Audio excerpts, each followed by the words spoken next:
Welcome to The Purpose Effect, the space where we get honest, we get intentional, and we get aligned with the life God designed for us. I'm Alesha, your host on Mondays, and David is your host on Wednesdays, and together we do it on Fridays. Our mission is simple: to help you stop floating through life and start living with purpose, clarity, and action. And today, you guys, I am so excited. I have somebody that has had a huge impact on my life over the last few years on today. And let me just share a little bit about him. So Ray is the best-selling author of Faith-Driven Wealth and the Faith-Driven Network Marketer.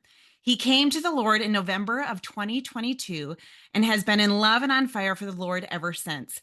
Before finding God, he had generated over 30 million in revenue, but knew that something was missing and loves sharing his testimony. And I don't know about you guys, but it ties so well into what we're here doing at The Purpose Effect, is knowing that we're created for something so much more. And how do we stop floating through life and living with the purpose that God created for us? So with that being said, Ray, thank you for being here today. I am just so grateful to have you here. In your short little bio, you just talked really about how God just changed your life. And for so long, you had a purpose, but it shifted, especially when you came to know the Lord. I don't know if you can do this in a few minutes, but can you share a little bit of your testimony and how God shifted you from the world's purpose to his purpose? Yeah, for sure. And thanks for having me. At the end of 2019, we had, just had a banner year, did over $6 million that year, and everything was rocking and rolling. The family was great, money was great. I'm speaking all over the world.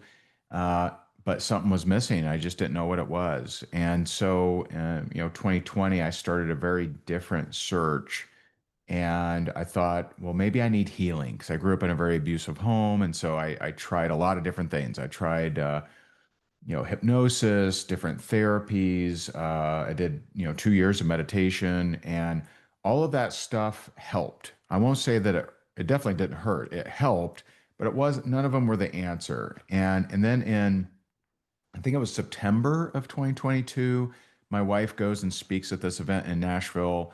She comes back and she says, "Hey, there's someone I met you need to talk to." And I'm like, "Okay." And at the time, we're very new age. We got crystals everywhere. We're, just, new age. And so I get on a Zoom with this guy, and I don't know him. He doesn't know me. And he lives in Miami. I live in Naples, Florida. And the first words out of his mouth are, "I see a big vision for you and God."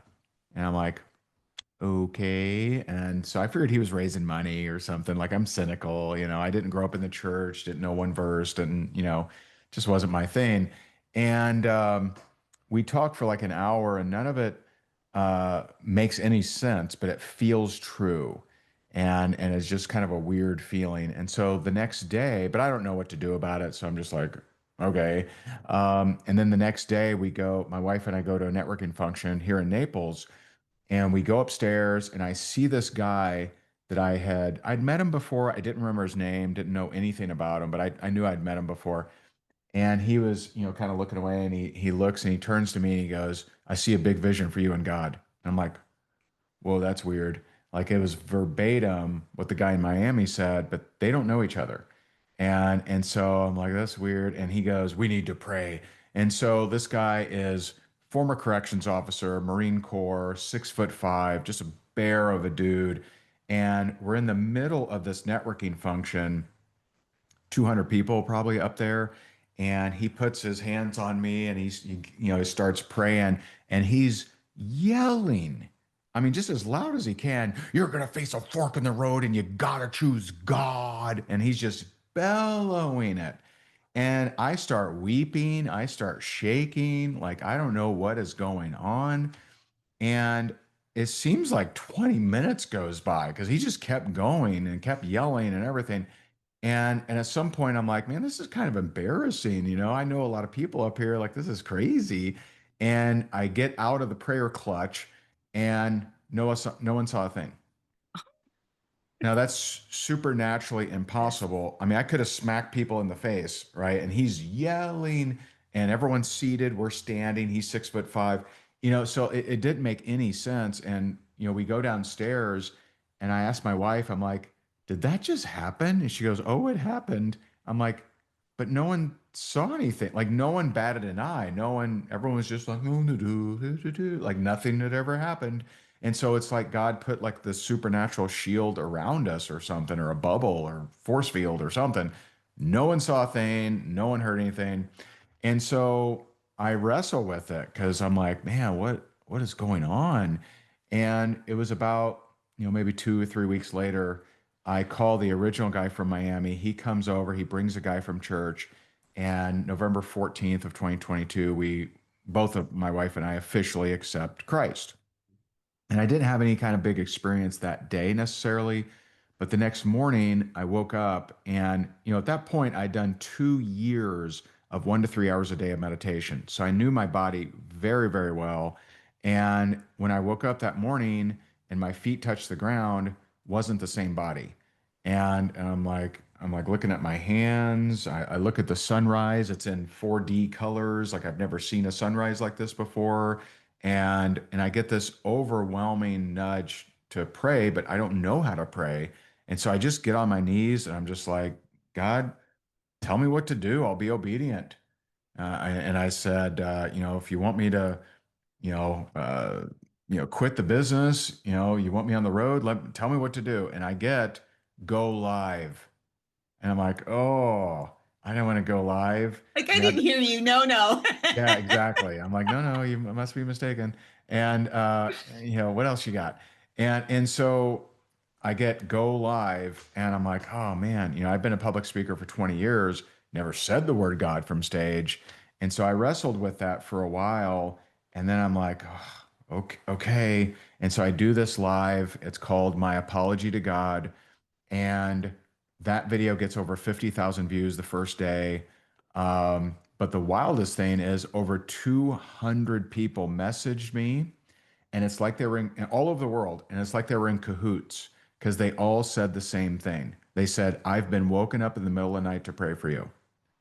And not one of them, no one had ever said that to me my entire life. And all of a sudden, I do that video, over 200 people, Singapore, Malaysia, Canada, Australia, all over. I've been woken up in the middle of the night to pray for you.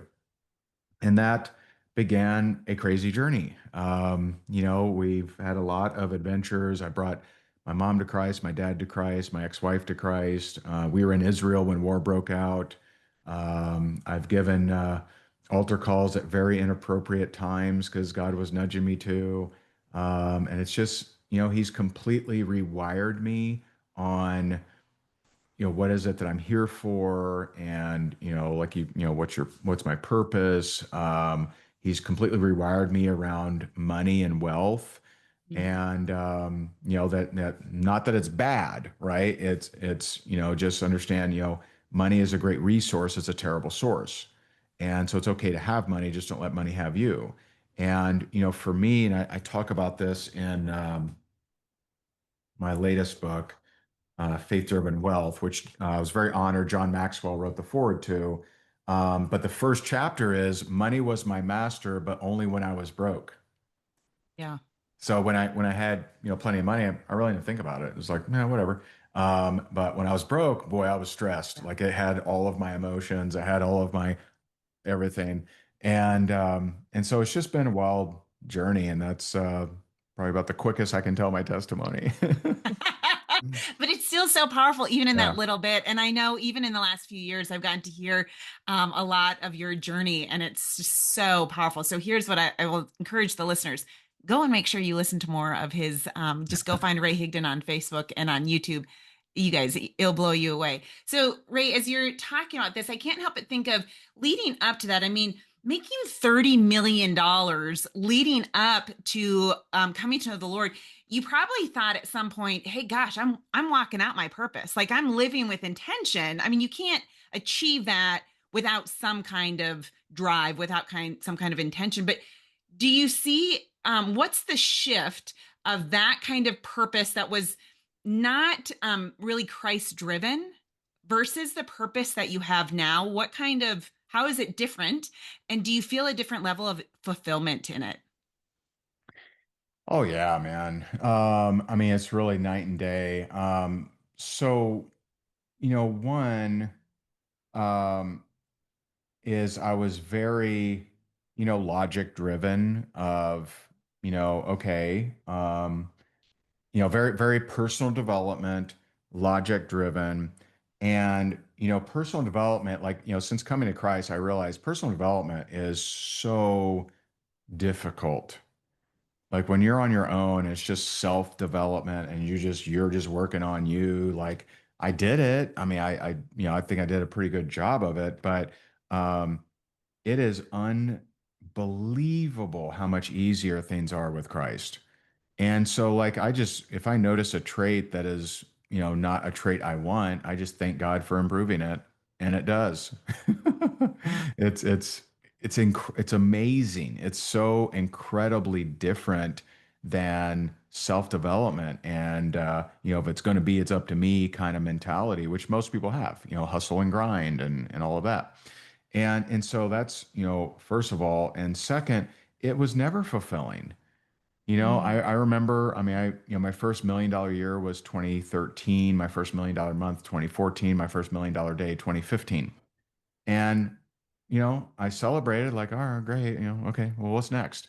And so it was never, I, you know, and, Tony Robbins says, success without fulfillment's the ultimate failure.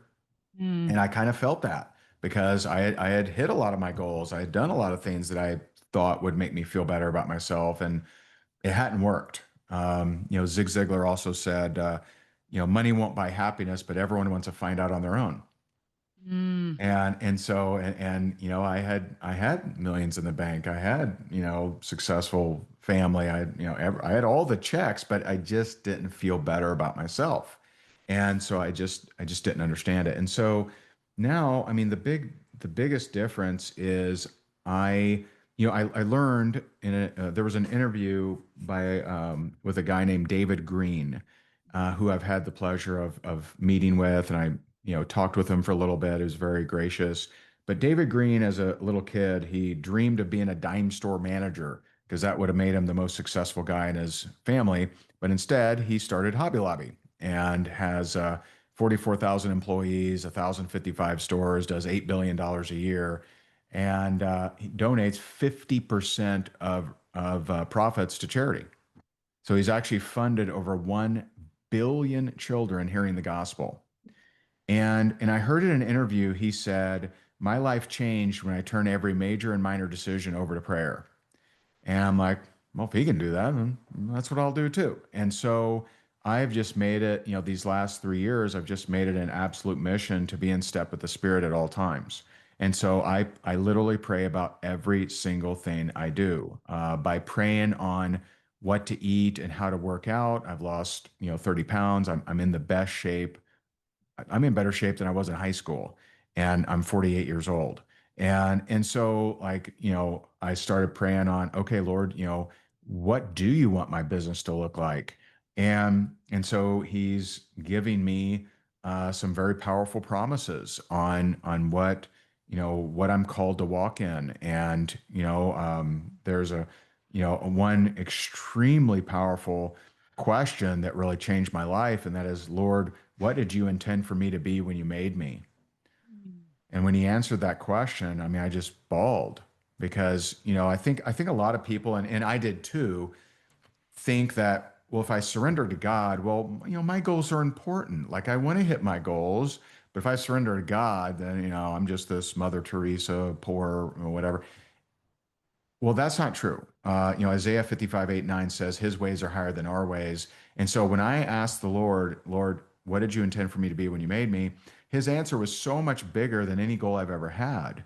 And I just bawled, I just cried. And so walking in that promise is amazing. And when you know the Lord's promises, you can endure any circumstance. Circumstances are just not a big deal. I think it's 2 Corinthians 20:12. Hezekiah says, he's surrounded by his enemies, and Hezekiah says, we don't know what to do, but we turn our eyes to you, Lord. And so when you're facing that storm, or the enemies are surrounding you, or you're in a tough situation, don't look at the situation. That's what the devil wants you to do. look to God, who's bigger than that situation. And so, now just being in step with the Spirit, I mean, He just has so much fun with me, and it's such an adventure. A lot of times, I don't know exactly why. Why is He having me do this until afterwards? And I'm like, oh, that made perfect sense. He's timeless, and He knows exactly what will happen. And so he's led me on some very interesting adventures because I'm very willing. Well, and I think what I tell people a lot of times too is our purpose is so much bigger than what we can imagine. I mean, Mhm. and I don't think God can. If God were to sit down and say, "Okay, Ray, here is your entire purpose all at once," it would be too overwhelming. And what Mm. I love is like He reveals it as we lean into Him and as we continue to say, "Okay, I'm going to trust you even more. Okay, I'm going to trust you more. I'm going to trust you." And it's not on the circumstances. It's not based on everything that's going on around me. God, I just trust you. I lean Yeah. into you no matter what happens, and you're good. And that's what a Yeah. powerful spot to be in, to shift from thinking your purpose was to make money and this is where you're Yeah. going to get your fulfillment, to God, I can give it all up, and no matter what happens, I'm going to be fulfilled in you. That's right. And what a powerful way to live our lives. And I think what I love watching even with you is how you incorporate that your purpose is more than just like going on a mission trip. We can do it in the work field. We can do it in Yeah. network marketing. We can do it Yeah. everywhere we go. That's part of our purpose of just saying, God, we give you the glory. How can we Yeah. be your hands and feet no matter where we're at? That's And I right. think that's a powerful thing for so many people to begin to recognize. I look at, for me, I knew nothing about the network marketing industry, and I happened to join into a team that loves Jesus. And I Nice. grew so much in that because of network marketing. Like I always tell, I'm like, Nice. it's network marketing, but my life has so transformed because of that one yes into this industry that has just been so powerful and just changed everything. And so I think that's where what I've seen too in the last few years, and correct me if I'm wrong, is part of your purpose, God is saying, I want you to grow, continue to grow this industry, correct? Like you are really diving even more into the power of the network marketing industry and how that Yeah. can help people find their purpose and helping guide people in that. Is that sort of, do you feel like God's going to continue to take you in that direction? Well, um, back in July, he had me make a shift of that wanting me to teach sales. And so there's four territories that he's kind of calling me to, and that's sales, high ticket, network marketing, and affiliate marketing. And so I talk a lot about sales and just help people understand that they have solutions that other people need. And we're to be excellent in our work, and so it isn't, let me just flail my Bible around. It's let me also be good at making shoes. Let me also be good at selling, you know, lipstick or whatever it is that you sell. And so we're called to be the light of the world, the city on the hill that can't be hidden. And that means to be excellent in our work. We're called to be set apart. We're called, for people that don't know God to know us and want to know God because they know us. And so it's, how do we help people shine their light brighter? And so I think that's just and he's currently centered me around sales. Yeah. Which I think is really powerful because again, I go back to how much my life has changed. I actually had the privilege of going to your one of your faith over fear events Nice. in Those are Florida. great, And right? huh? Those were great, weren't they? Oh man, it was so good. My husband and I watched the first one of them before that, the year before, and we're like, oh, this is amazing. And then one of my upline said, hey, I got some tickets. You want to go? I was like, yes, please. But what I noticed, what I love is how God uses sometimes what we think is the simplest things in life, and He uses these avenues to transform us. And just goes back to, are you willing?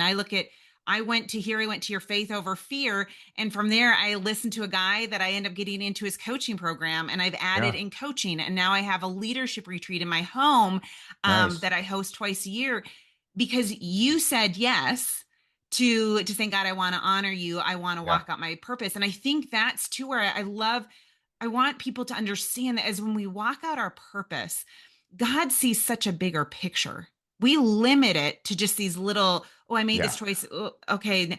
But it's Yeah. this big ripple effect. And when we lean into him, we say, God, take it, Yeah. and just run with it.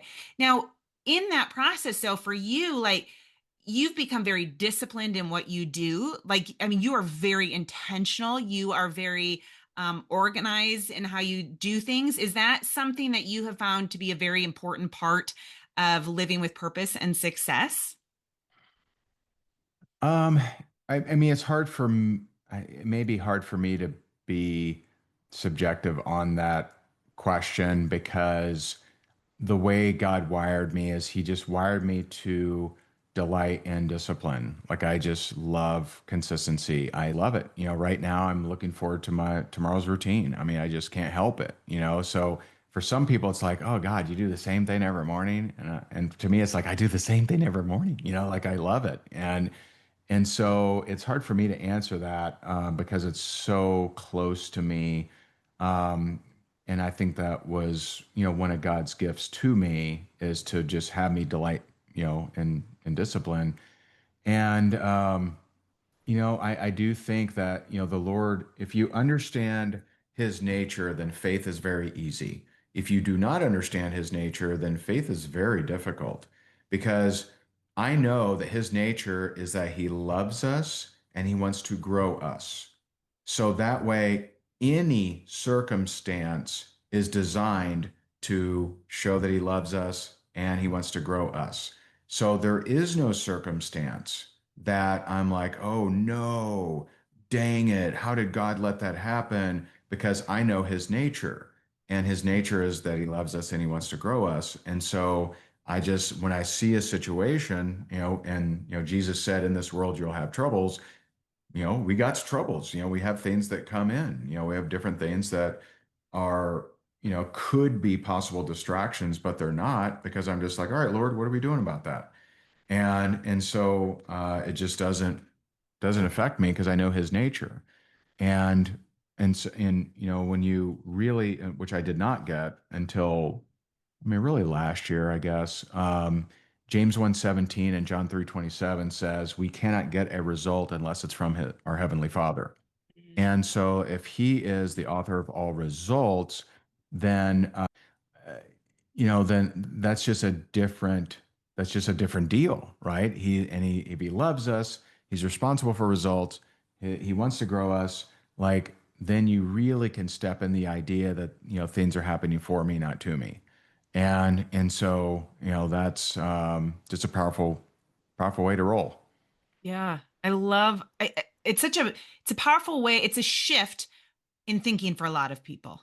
And Yes. I think that is even one of the things that I've been really striving to help people with is this awareness that comes in that we can begin to see things from a different perspective. My husband and I bought some land just it'll be about a year ago and to develop it and we thought our house was going to sell right away and it was just going to be smooth sailing and it has not been smooth sailing at all. Our house is finally under contract closing on Friday after being on the market for almost a year Mm. and all these things. But it has been the most powerful year for us Mm. because in that we have learned to give God all of our trust.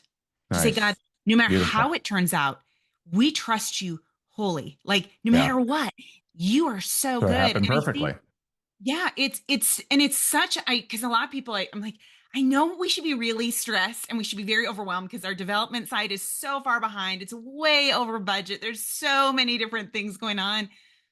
But there's no other place I would rather be because I'm Beautiful. walking out what God's asking, right? And it's such an amazing spot. But I've also learned in this process, one of the things that God's really been showing me, and I'd love to hear your insight on this, is we also have to learn how to receive and follow me with this. So, in order to know who God is, let me back up. I grew up in a family where my mom loved to give. She loved to pour into people but she could never receive. Mm. She could never accept from anybody else. And I think from that, she loves Jesus. But from that, I think it impacted understanding that she is worthy to be loved by God just by who he created her to be. And Hmm. if we have this mixed idea of, oh God, I'm not good enough for you. I got to do Right. this, and this Right. to be loved by you. And we have this skewed perception of receiving his love. Yeah. We do it out of I have to do it to please him versus God, I get to do it because you just love me for who I am. And Yeah. it's like this powerful shift. And that's where even like this last year for my husband and I, we begin to go, God, we're just receiving whatever you want to pour into us, whatever you want to give. However, it doesn't have to necessarily be like it's smooth sailing. We're just Yeah. receiving who you are because we know that through you we can receive, and we're gonna through you, like only through you. Yeah. And again, it goes back to how do we help people to see those shifts in Yeah. perspective? Beautiful. It's Yeah. life changing. Few things there. So, like if you go to Exodus 19 and 20, that's kind of the turning point of Exodus in that that's right when he's giving them the 10 commandments. But what does he do before he gives them the 10 commandments? He says, "You are my beloved, you are my people, I am your God." So, two things. One, what's the role of the beloved is to be loved. Okay, so that's our role. And he was telling them their identity before any kind of rule. Yes. And so, like, hey, understand you're my people. I'm your God. You're my beloved. You're fearfully and wonderfully made. You're all chosen. You're set apart. This, all these things, right? Uh, if you follow these, you're going to have the best life. And this is coming from a relationship with me because I care for you. So if we look at rules without relationship, it leads to rebellion. So Hmm. people that think that it's about religion and it's about rules, not relationship, that tends to be very difficult.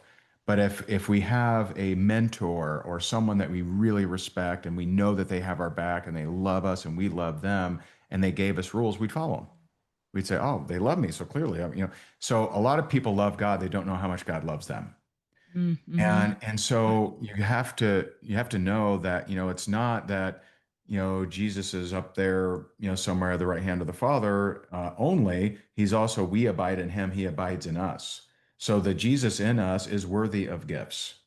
The Holy Spirit in us is worthy of receiving, and so it's just not honoring of Jesus and the Holy Spirit with us for us not to receive. And the good news is you can actually fix this because I found that there were a lot of areas in my life where I was not ready to receive. But I Hmm. know the Bible hack. Philippians 4:6, Mark 11:24 says, "When ye pray, pray as if you've already received." Or the other one, in everything in prayer and petition, with thanksgiving, present your request to God. And so the hack is, Lord, thank you for helping me be more receptive. Thank you for helping me be a better receiver. So you thank him for the trait that you want. And I remember when I was reading Isaiah, I think it's 11. Isaiah 11 says, "He will delight in being obedient to me." And I prayed, I'm like, "Lord, do I delight in being obedient?" No. I'm like, "Oh." And he revealed to me that I was obedient, but it's because I thought I would get what I want. Oh. And so that day, it was a Sunday morning. I was in the gym and I said, "Lord, um, I thank you for putting your will above my desire." And I Mm. felt a physical shift, and nothing's been the same since that day. And so I just know the Bible hack. If there's a trait that I want, so I scour every day. I'm in the Bible, and the number one thing I'm looking for are what are traits that I want or what are traits I want to avoid. Mm. And so it's just has me constantly progressing and thanking him for growing me in this the fruit of the spirit, growing me in the traits that I want, and growing me away from the traits that I don't want. It going back to self-development, it completely shifts it. Yeah. I mean, It's I'm not doing a 40-hour program. I'm yes. just saying, "Hey, Father, thank you for this. All right, gotcha. Nice. Thanks, bro. Thanks for the free upgrade." And Yes. so, but think about how many people they'll spend 6 months on, trying to overcome this anxiety or something. And I'm just saying, hey, thanks for taking this away from me, man.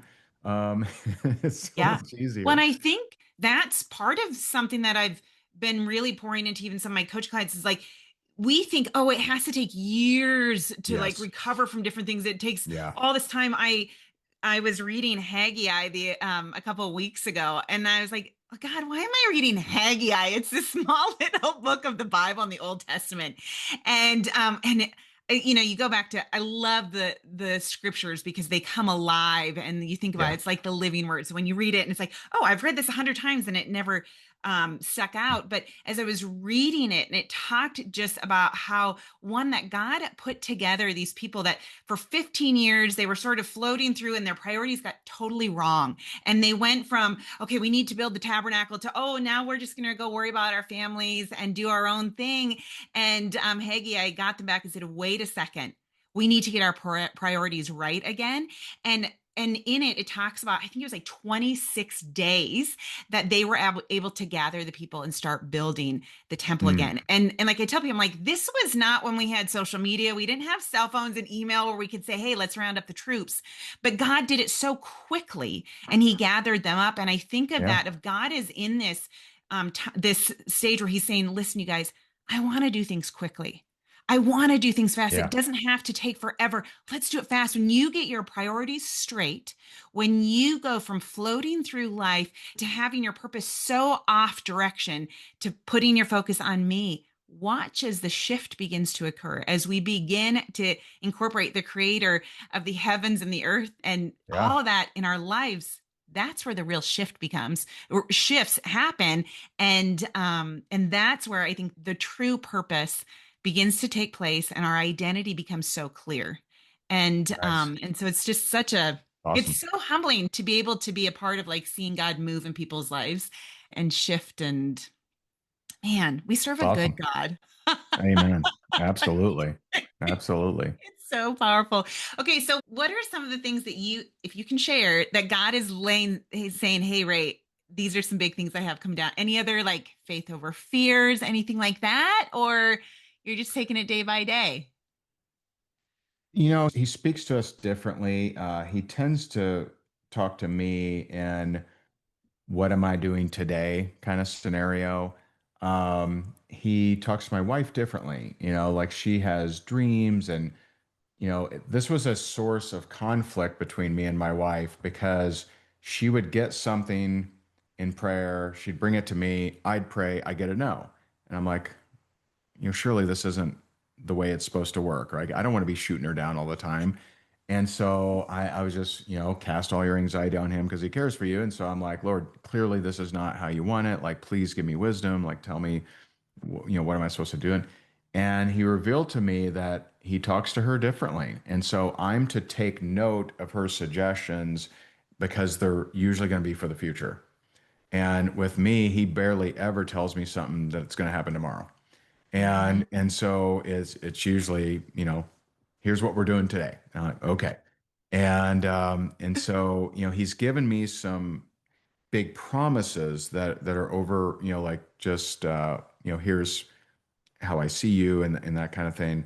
But no, I don't know. I don't know when the next Faith Over Fear is. I was definitely told last year not to do it. I have not gotten instruction yet to do it, so I'm just going to stay in step with the Spirit. He tells me to do it, we doing it, and He'll bless it, and it'll be amazing. Yeah. And that's the most powerful thing. Okay, so in the meantime, if people want to follow you, I know you do lots of lives on Facebook, which in fact, I was listening to yours this morning, and it's always fun. And my kids will come down into the kitchen in the mornings as we're getting ready for the day, and they'll know exactly, oh, yeah, mom's listening to Ray. And Yeah, so people, you guys can go and listen to Ray and just all that the insight. And what I love is a lot of the stuff that you teach, even though, yes, it's geared towards network marketing and sales and affiliate marketing, all that, there's so much that we can learn through it, like just in life, how to posture yourself, how to be a yeah. better leader, how to communicate better. So definitely encourage people to follow you and connect that way. And I know you've written quite a few books. I actually have quite a few of them here in my office. Yeah. You mentioned, what was the one, the faith driven, Yeah, what was, this one. So this I wrote basically for people that love God but struggle with finances. And so this has helped a lot of people. We've gotten a lot of great feedback from it. And yeah, so Faith Driven Wealth, that's my latest. And right on Amazon, you can get it. Okay. Yeah, so lots of different ways you guys to learn from Ray and his Yeah. knowledge and to follow his journey. Ray, I appreciate you Yeah. um to watch you as you are so vulnerable to following what God's asking of you, to leaning into him, to share you also take the time to share with everybody what God's been showing you. You live out your faith, and it's such an awesome thing to watch. And so thank you for doing that. Thank you for just following God's leading. What is one piece of advice that you'd like to share with the audience as we wrap up this episode? I'm not giving you Um, much time to think about it, huh? yeah. I Like, mean, boom, one, one big thing. yeah. I mean, I would just believe in his ability more than your disability. Mm, And, believe in his ability to guide you, direct you, talk to you. So many people, they don't believe that they can hear in prayer. Is it me? Is it God? Is it indigestion, bad pizza? What is it? And just believe in his ability more than your disability. And, he will. James 1:5 tells us, when ye lack wisdom, ask, it'll be given to you liberally and without reproach. And so I just believed that line. And so I ask everything. There's just nothing I do that I'm not in prayer about. And sometimes I don't understand it. And I'm not, why, I don't always get that answer, but I'm just like, all right, I know your nature. I know you love me. I know you want to grow me. So I'm going to do it. And so mm, just believe in his ability. I love that. And it really does come down to the fact that we are meant to have a personal relationship with him in that. Yes, Like, it's not just about going absolutely. to church. It's That's about right. having that intimate relationship of communicating back and forth and trusting him in it and leaning into him. So, Ray, thank you. That is super powerful advice. And I know that there will be a lot of people impacted by what you have to say. So, thank you so Awesome. much. Let's wrap this up, you guys. Thank you for listening to Yeah. The Purpose Effect. If today spoke to you, share it with a friend. Subscribe. We're on all major platforms, including YouTube. Help us spread the word. This movement of purpose-driven living. And remember, you're called, you're capable, and you're created with intention. Now go and live it.